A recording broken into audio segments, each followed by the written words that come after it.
મહત્વના સમાચારથી શરૂઆત કરીએ તો અમદાવાદમાં આઈપીએલની ફાઇનલ મેચ રમાય તે પહેલા જ મોટી દુર્ઘટના સર્જાઈ છે. નરેન્દ્ર મોદી સ્ટેડિયમની સામે આગ લાગી છે. અચાનક ગેસ સિલિન્ડરમાં આગનો બનાવ બન્યો છે. ગેટ નંબર 1ની સામે આવેલ દુકાનમાં આગ લાગી હતી. ફાયરની ટીમ દ્વારા આગ ઉપર કાબુ મેળવી લેવાયો છે.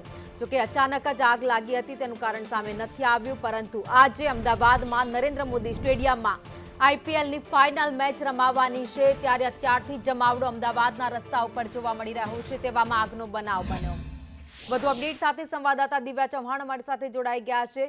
દિવ્યા, આઈપીએલની ફાઇનલ મેચ આજે રમાવાની છે. અમદાવાદમાં અનેક હજારો લાખો લોકોનો જમાવડો છે, તેવામાં આગનો બનાવ.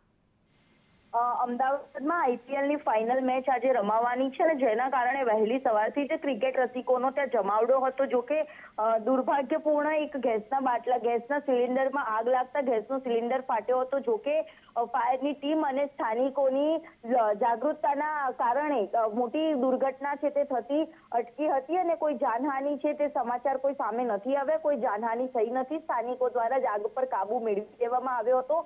જે બાદ ફાયરની ટીમ પહોંચી હતી અને આજુબાજુના વિસ્તારમાં કોઈ અન્ય જગ્યાએ ઉપર આગ લાગી છે કે કેમ તેની પણ તપાસ કરવામાં આવી હતી. જોકે ગેસ સિલિન્ડરમાં કોઈ ખામી હોવાના કારણે આગ લાગી હોવાનું બાબત છે તે પ્રાથમિક ધોરણે સામે આવ્યું છે. મોટી સંખ્યામાં લોકોમાં અફરાતફરીનો માહોલ અને ડરનો માહોલ છે તે થોડીક વાર માટે જોવા મળ્યો હતો. હાલ સમગ્ર મામલે જે આગ છે તે થાળે પાડી દેવામાં આવી છે. કોઈ જાનહાનિ થઈ નથી અને તમામ જે ક્રિકેટ રસિકો છે તે આઈપીએલમાં જે એન્ટ્રી લઈ શકે તે માટેની વ્યવસ્થા છે તે પણ પૂરતી કરી દેવામાં આવી છે.